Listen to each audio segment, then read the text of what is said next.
Me elame imelises maailmas.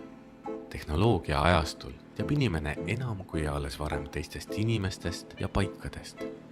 Samas teame me endiselt väga vähe. Kindlasti teame me liiga vähe tänase saate teemast, sibulateest.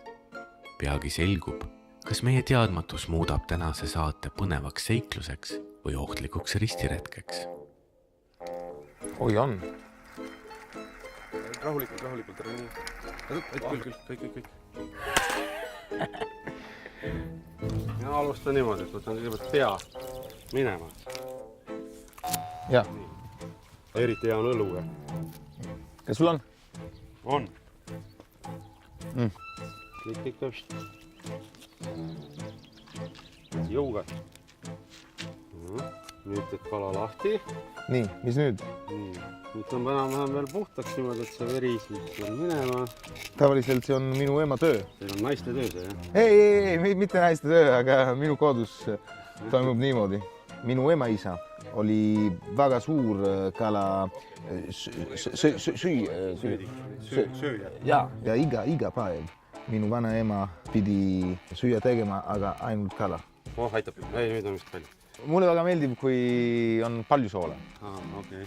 Juba ürg inimene taltsutas tule, et selle paistel end soojendada ja keha kinnitada.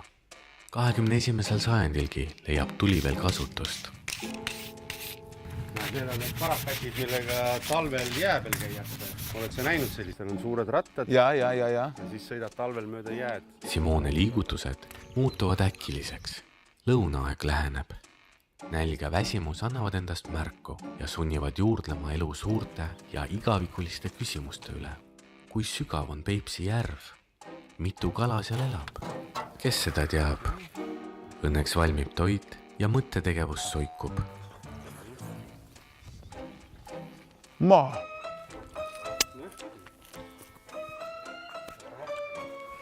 Bellissimo.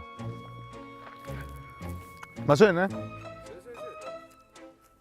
Ja juba suundub Simone uuele katsumusele.